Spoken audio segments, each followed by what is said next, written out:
Andrew Thompson had nothing at all. And when she went in, I'd come running out the bottom of the shrubs, collect the bread up and take it home so we could have toast. And that was my job in the morning. We had nothing.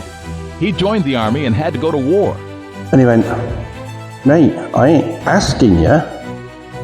This is an order. You're going out there." But despite his rebellion, God always kept him safe. And then that's when I just turned around and I went, "God, I don't want to die. Help me. I need help now." A story of poverty, war, drugs, and heartbreak. Later I found out I died 8 times.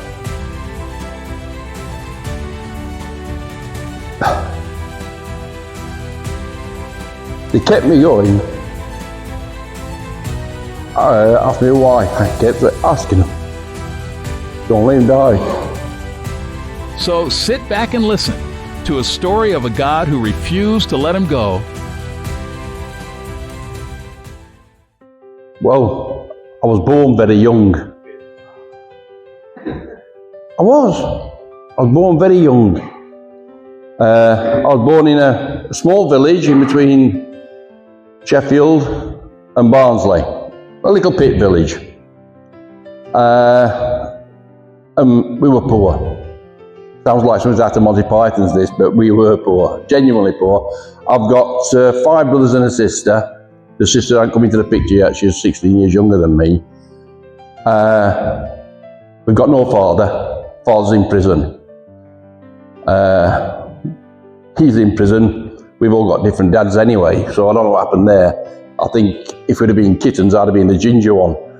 We've all got different dads. I think I've got one brother that I've got is from the same father, and even that could be debatable. So she's a single mother, and we had nothing. I remember when I was a kid, I'd have been 4, 5, something like that. There's a woman lived 2 doors away, and she used to throw bread out for the birds. And I used to hide in the bushes at the bottom of the garden every morning, and she used to throw full slices out, which I always thought was weird. Why would you throw slices of bread out, full slices?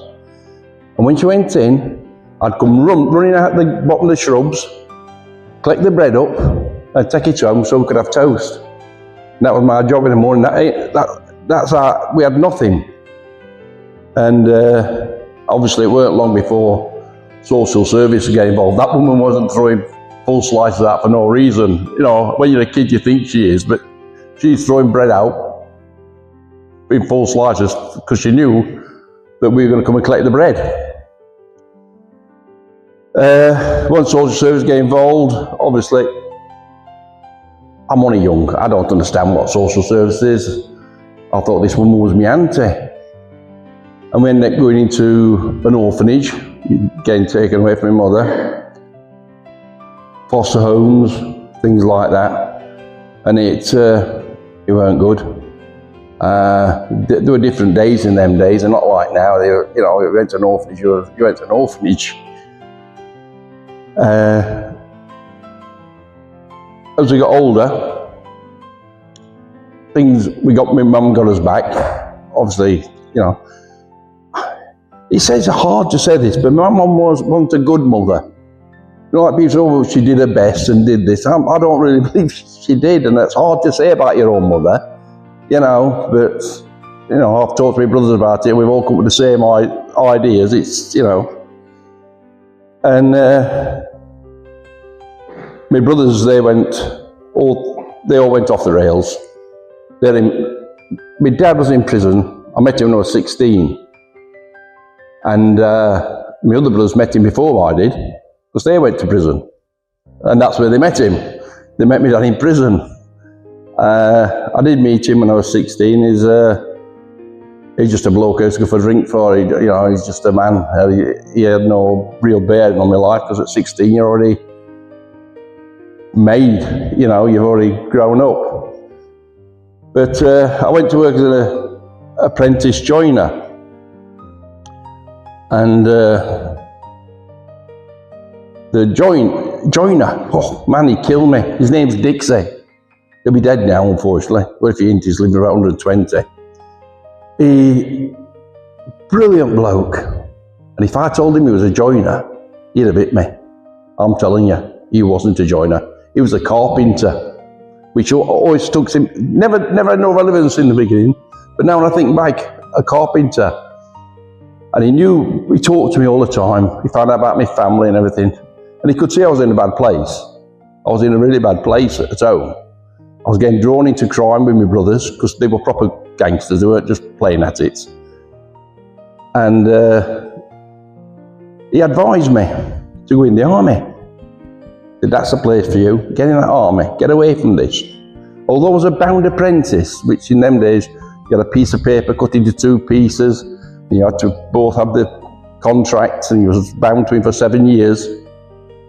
He said, I'm going to dissolve that so you go in the army. And he let me go in the army. His advice, being a carpenter, I think, then, just a bloke who I used to work for. So that's the upbringing bit. So when I'm in the army, I'm in Northern Ireland. Now, I believed in God a little bit. I went to Sunday school a little bit when I was a kid. I think it was a thing you did. It was a duty, it wasn't through choice.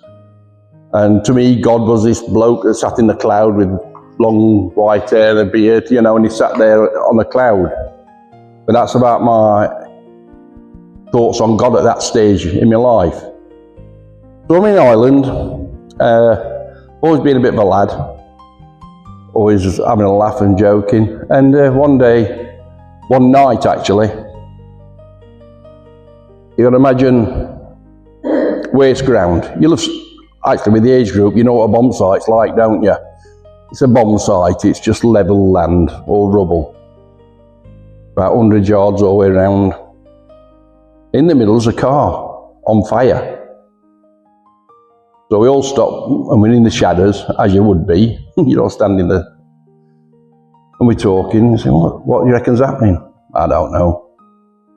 Why would they set a car on fire in the middle of a waste ground? Well, I knew why.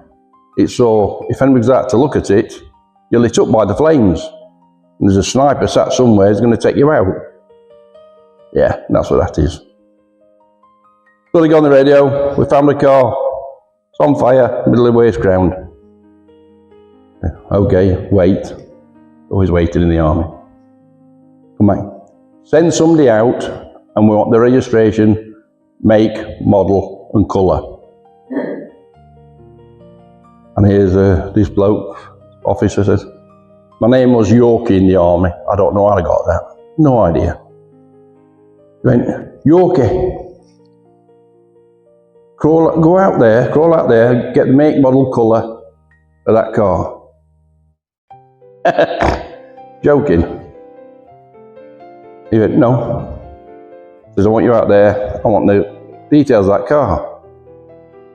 I weren't a Christian then, so I think I said to him something like, I don't think it's safe for me to go out there and I don't really fancy doing it. The language might have been a bit different.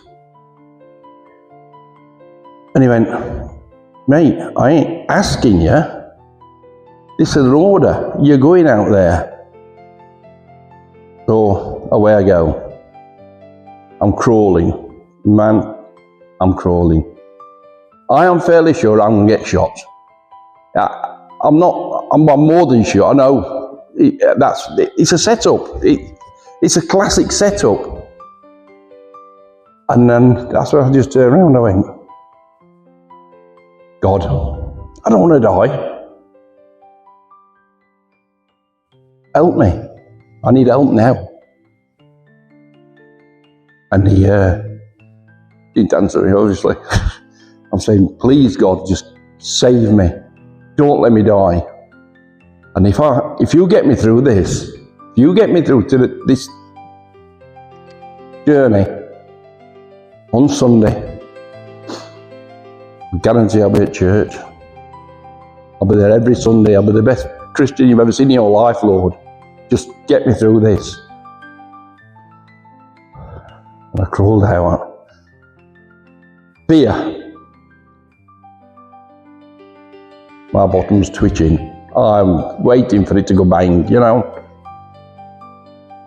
And I get out there. Primrose yellow, Ford Cortina. Another place had been burnt off. I'll never forget the make and model. Crawl back, and I think I was out there for about 3 days. Or 5-10 minutes, but it felt like 3 days. And I got back, and I was safe.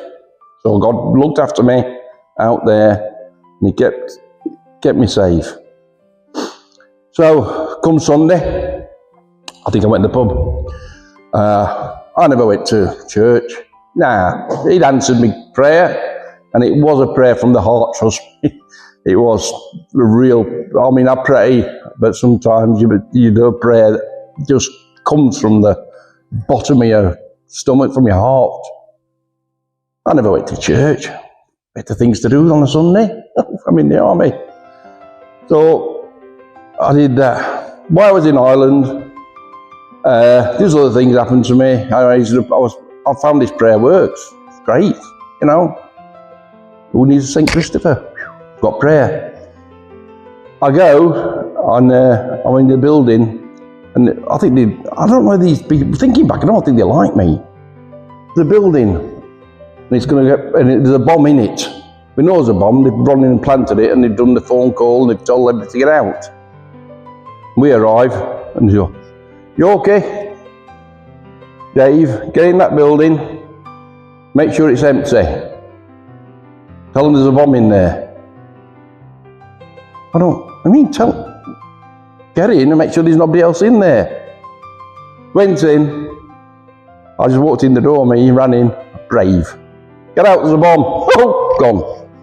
Dave Bartlett says, "We've got to check upstairs. There's a bomb." "Yeah, but there might be somebody upstairs." "No, forget it. No." He runs upstairs shouting, "There's a bomb, there's a bomb." I'm thinking, I know there's a bomb. He come down, and when he came out, we ran across this courtyard, and as we were running across, I'm looking back to make sure Dave's behind me. I'm going, "Come on, Dave, come on, run." And it went up. It ain't like Die Hard, where you get a big nice flash of flames and you both dive forward and do a forward roll. I just see the biggest cloud of, and did he sword again, dirt and muck, coming like a massive wave towards us. And I saw it hit Dave, because I'm looking at him, and he just disappeared. Then it hit me, and I'm doing somersaults and all sorts. And then when it stops, you jump up and you still run. Now you can't see. You don't know you're running now. You're still, in your head, you're still trying to run away from something that's already happened. But then somebody grabbed me, and it weren't God, it was a soldier. They watched us go down, and then they just run in, picked us up by the webbing, dragged us up. Dave Bartlett was dead. I looked at him, and you just tell he's purple. His tongue's hanging out, and he's purple. I'm fine, cuts and bruises. But then they make Dave sick, and he comes back to life. That was good.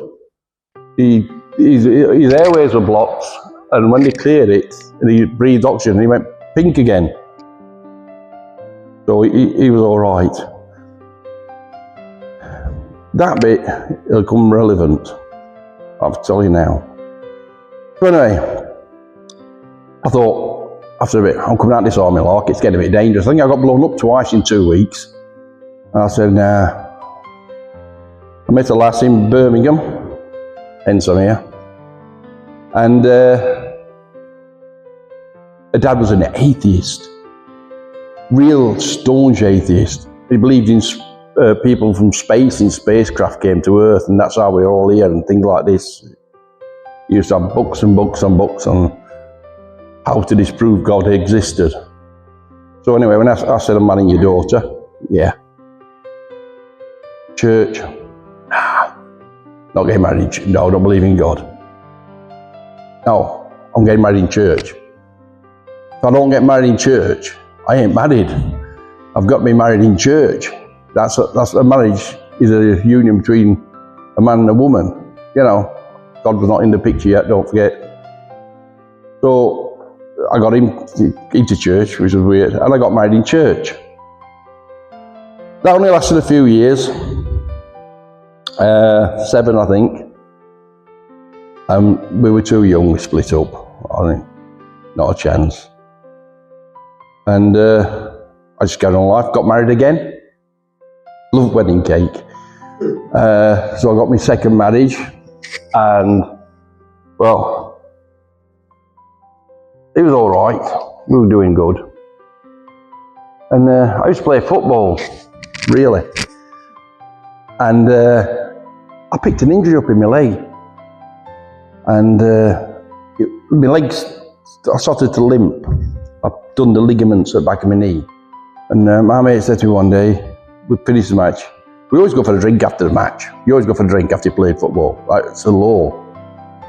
And I go to, he said, we get in the car, come on. Where are we going? He says, take you to the hospital. He says, you've been limping around like an idiot for weeks now. He said, you've done notes about it. He said, you ain't gone to the doctors. I know your wife's been giving you the earache. So she's told me to sort it out. I walk in, A&E, well, I limp in, lay down, and he lifts my leg up. I think I said, whoa, can you stop now? That hurts a lot. I could have hit the ceiling, I could have hit him. The pain was immense. He goes, there's nothing wrong with your leg. He says, your back.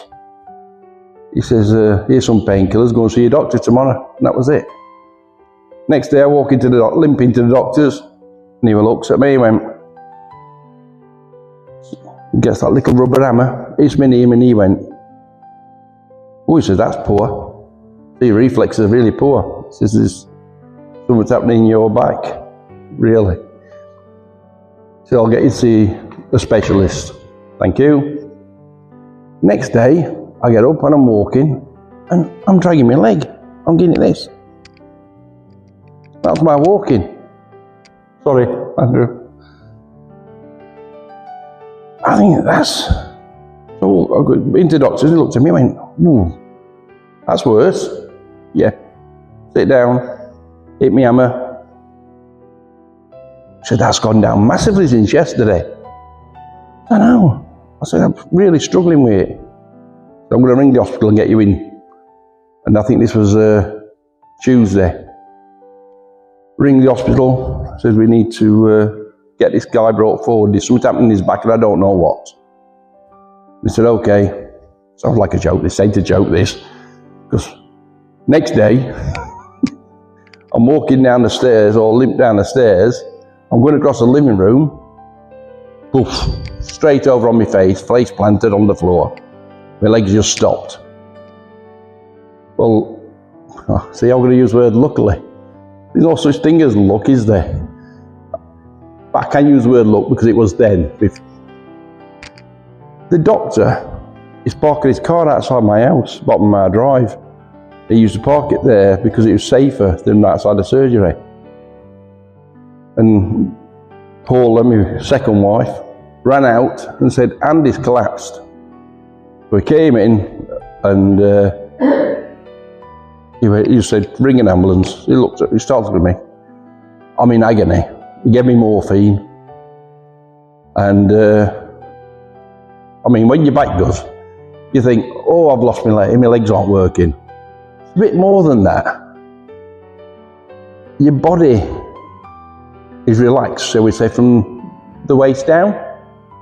So you wet yourself, etc., because you've got no control of anything below your waist. So I go down and I remember having this morphine, and I remember one of the kids' fruit gums on the floor, a red one, and he was a serial killer, it told me. It threatened me he was going to kill me next. That morphine, you know, it's wonderful stuff. I never argued with a fruit gum. I did. Sent me to hospital, and they said to me, we'll get you in, have a look at x-rays. And yes, again, lucky. I had 3 surgeons who were on duty, and all 3 came, and they're talking round me. And I was laid on this, and they went, we found at the base of your spine a big black mass. said on the x-ray. I said, right, what's that? A tumour? Because that's what comes into your mind straight away, the next tumour, this. Yeah, but we don't know. All we know now is your body's poisoning itself. You're not getting rid of you. We're not sure if your liver's functioning. We're not sure if your kidney's functioning. We're going to have to go into your back and have a look to see what it is. Like, now. I went, right. He goes, now when we do this, we don't think you'll have use your legs when you wake up. Okay. That's fine. Good. He went, you took that calmly. I said, this morphine's great. I said, just do it. Right, sign here. Did sign the paperwork for the operation, as you have to now, you know. And off I went. When I woke up, all my family sat around my bed. All my family. My mum, my brothers. Weird. They live in Sheffield. I said, what are you lot doing here? You know? And they said, oh, we just come to see you. I said, you come to see me? What you come to see me for? You know? I didn't even tell them. They didn't know. I didn't tell nobody. They said, it's all right. I said, who was rubbing my stomach? Before I woke up, there's somebody just stroking my stomach. Nobody was near you. We can't, they're all around the bottom of the bed. Weird. And later I found out I died, I think 8 times.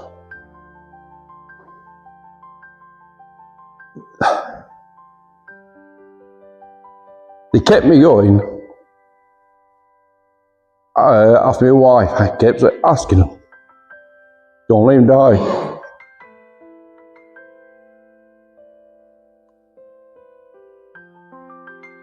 Come back to that. Can't. It's got to go in this order. So, right, big trousers on. So, they wanted my mum to come and say goodbye to me. They kept ringing her. And they go, oh, got to get here. We're doing his best. And the doctor turned and said, we can't do it again now. You know, it's pointless. And she came in, and when she came in with my family, my brothers, I just woke up. If no, we're wrong. What are you lot doing here? Check my pockets quick, you know. So, and there was nobody around the bed, so I'd love to know who was stroking my stomach for me and comforting me when I woke up. You'll have to make your own mind up who that was. I think it was somebody looking over me. Yeah, it's got to be. So anyway, when the surgeon come and saw me when I woke up and I was comprehensive again, never have been since, have I? Comprehensive in that school. And the surgeon said to me, he said, yeah, we went in, we found your spinal cord was outside your spinal column. You've got 3 smashed vertebrae in pieces, we've took them out. I said, but what the body's done with your spinal column, your spinal cord, it's wrapped loads of scar tissue around it. He said, and that's what's caused the black mass at the bottom of your spine. He said, it's actually scar tissue, your body's trying to heal itself. So have you been in a car accident? No. It'll be a few years ago now. It's because of the scar tissue. Has anything happened to you bad in your life? Got born. Says, no, nothing. Nothing goes out like that. Says, no. Got blown up a couple of times in Ireland. He goes, you know, I think that might be it, you know. I'm not a scientist. He goes, did it hit your back? I goes, yeah, smacked me like a big wave. So that's what that is. So that's why I had to mention that. Well, I didn't want to mention that, but unless you know what happened, you understand the injury. He goes, well, as I said, you've not got your legs. He said, you'll never walk again. I will. He goes, no, you won't. I said, well, if you look at that blanket, the sheet, watch it. And my toe moved like that. And I could just make it move. And he went, that's brilliant. He said, you won't walk.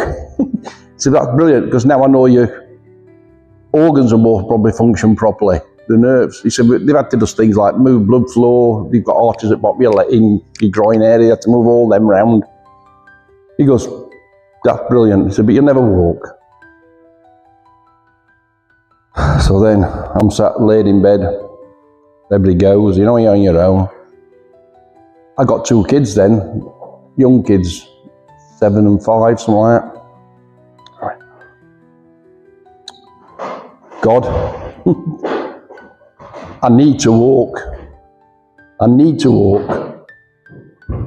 I've got a young family. I've got to provide for my family. I cannot not walk. I said to him, you know, I know I've said it in the past. I mean it, Lord. Get me to walk, and I'll be there. I'll come to church, Lord. I'll be there this time. I just need to walk. I even got next day when I was more able in a wheelchair, to go down to the chapel in the church to pray again. And yet again, it's a prayer from the heart again. I mean, you know, when you're really down on your knees and you're saying, come on, Lord, please.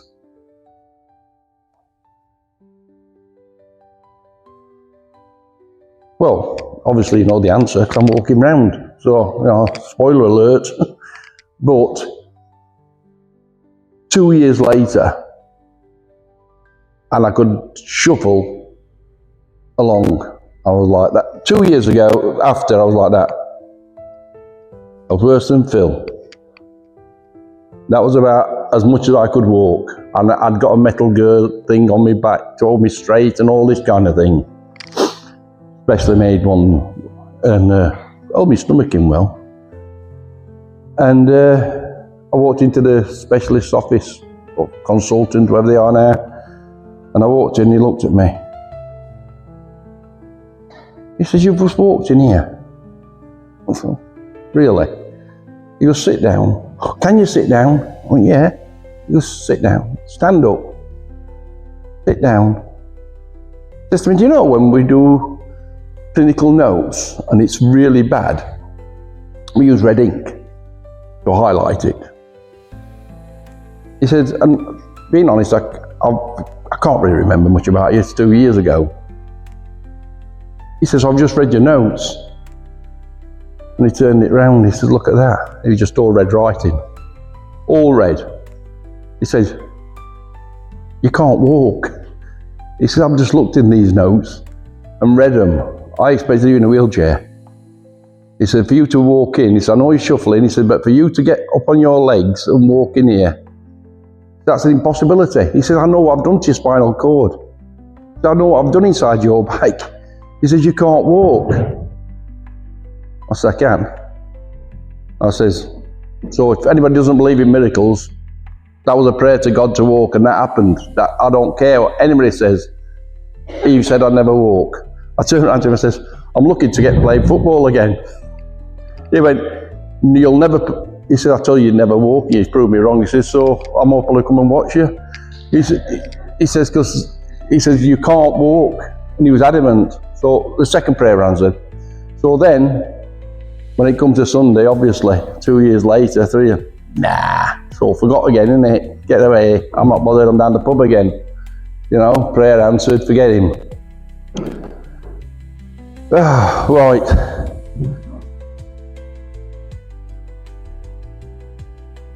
Then, I had a bit of a bombshell. After all that, my wife left me. After she got me through all that, completely devastated me. Never saw it coming.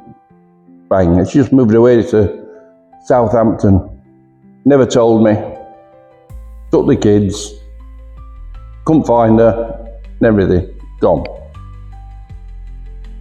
Broke me. Totally broke me. To a fight once in a supermarket in Willenhall. I just burst out crying. And I can imagine, I was not as big as this, but I was a decent sized chap, younger obviously, stood in the middle of an aisle in a supermarket crying his eyes out. And they got security to come to me and they go, "You all right, mate?" And because it didn't know I went, "Yeah." He goes, "Are you sure?" I goes, "No, I'm not." He goes, "What's up?" I said, "I want to buy them beans." He goes, "Well, you can buy the beans." I said, "But I can't, can I?" He goes, "Why can't you buy the beans?" I said, "Because it's family size. I ain't got a family. I can't buy them, can I?" Knowing now, that's what they call depression. I didn't know what depression was. I thought depression was when you couldn't laugh. I'm depressed, we'll laugh, tell a joke. I do understand depression now, I'm probably a lot better than other people. So what does depression lead to? In certain cases, not everybody's by the way, but in mine, drink. 35 pints a day, gone. Easily. And that's a true story. I'm not going to go into it because I've gone too long, but they counted them up on the till, these computerised tills. There's only me drank John Smith in the daytime. And the landlord said, I was slacking. I'd only had something like 17 pints. I said, "What do you mean?" He said, "You have a 30 odd a day. Don't be daft." He goes, "We'll go on the computer." I said, "I won't say this, but I'll tell you anyway now. Look at this." He went to the till, it's all computerised. 2 minutes past 11, bang on time. He opens at 11. John Smith's. 10 past, John Smith's. You necked that one straight off, didn't you? 20 past, John Smith's. He went through, I think we got to 36 pints. And I weren't an alcoholic. Genuinely, because some days, if something happened and I had to go to somewhere, I wouldn't drink that day. It didn't bother me. I've heard people like Wayne, who was an alcoholic and had to have it. No, I could do without it, but I just drank it when it was there. Drink leads to drugs. We've heard it's a familiar story. And ended up on drugs. Ended up a drug addict. Proper. Used to live down Edgbaston. Or should I say existed down Edgbaston. I was on crack cocaine for about 3 years. Every penny I could lay my hand on, by beg, steal or borrow, I would do anything to get all of that crack. Then one day, yet again, I just thought to myself, when I ran out of everything, when I got that low, I thought I'll just kill myself. When I run out of money, when I'm that low and the police are arresting me and all of that, I'll just kill myself then, it's done. But someone just sat me down, and I just sat down and went, "Do you know, I remember when you was a nice bloke. You was always been a good-hearted person. You always not a nice bloke. What happened?" I'm like talking to myself here. And I thought, you don't have to end.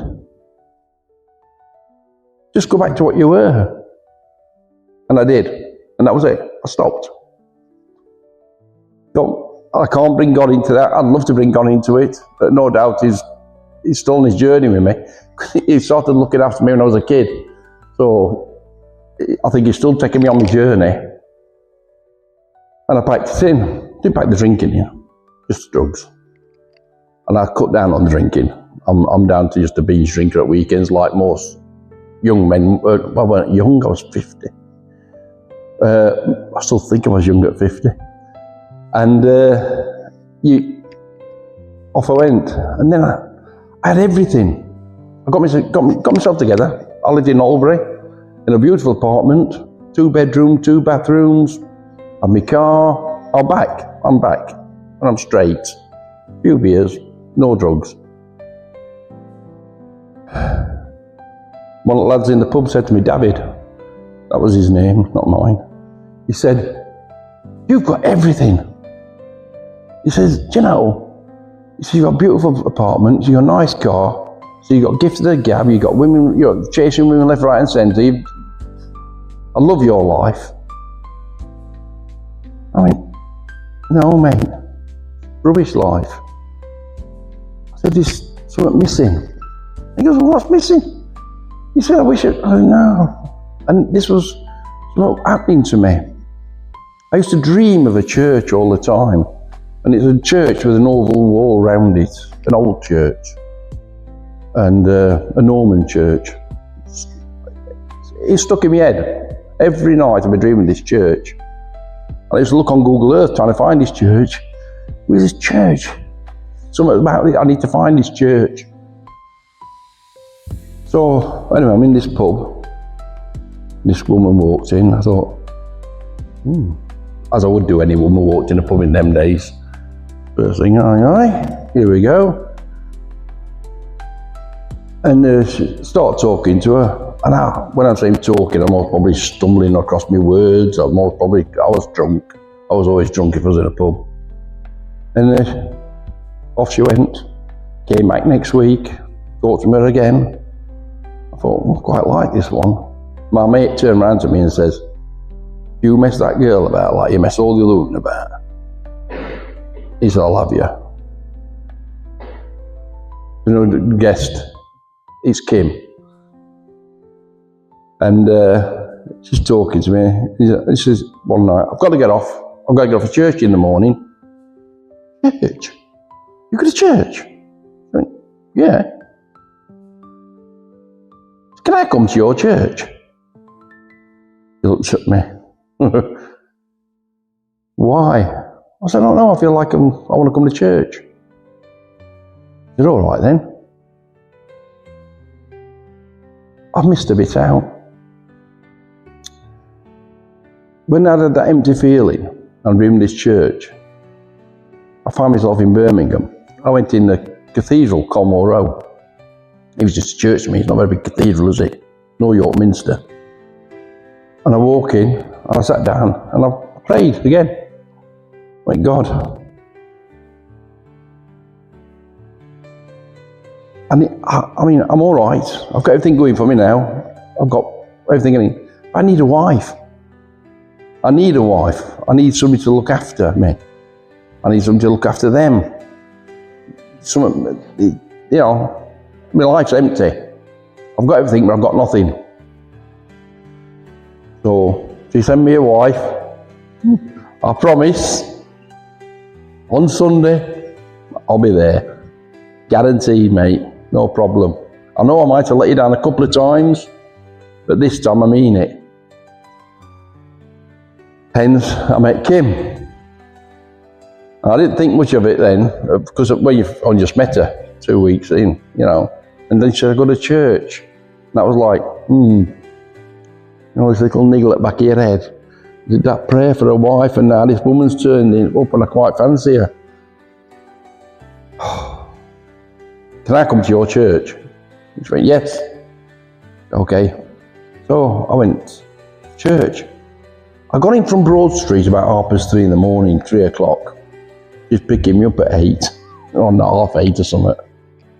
So when she picked me up, there's no way I'm sober. There's not a chance. I got up, took myself in the shower and went to church.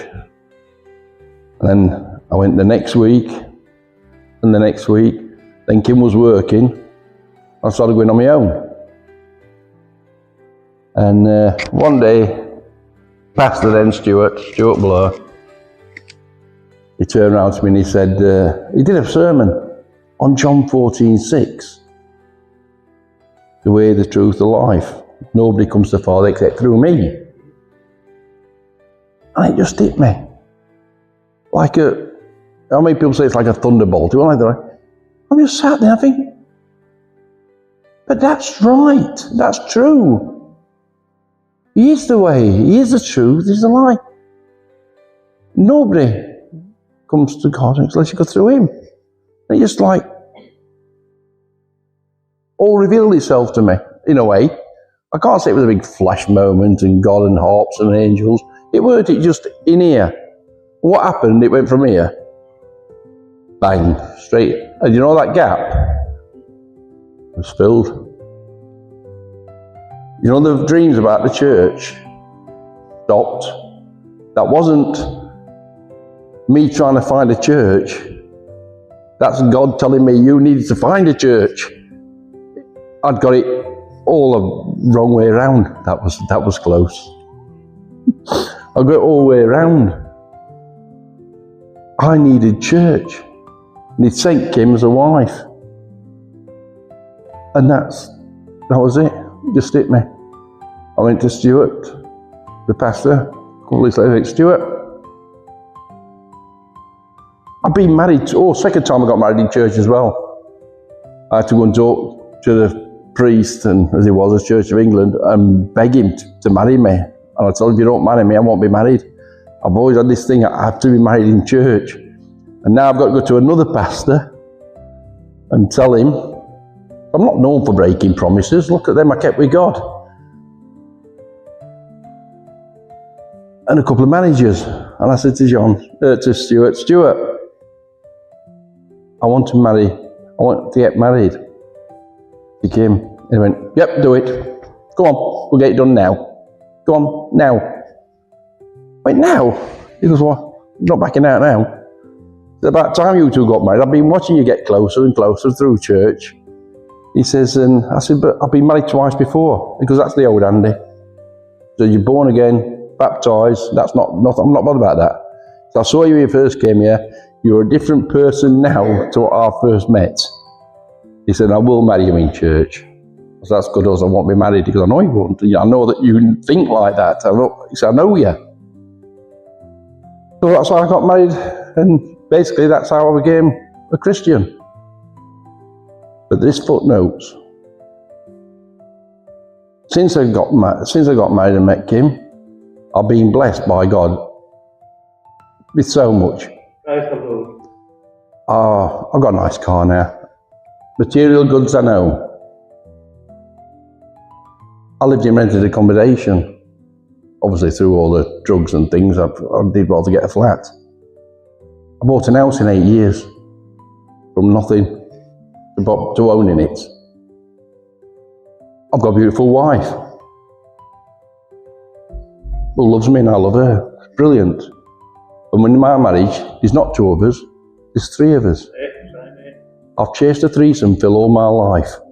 I've got one now. Me, God, and my wife. It's not the quite one I was used to want, but I've got one. James was laughing at me. Yeah, it is. You chase the wrong things when you're young.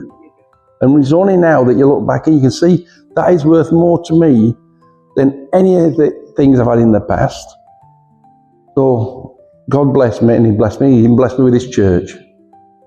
When our church, my old church shut down, and you say it's in seasons, and I've ended up at this church, and I'm blessed with a brilliant church. So that's my testimony. I may have missed bits out, but that's a basis. I became a Christian.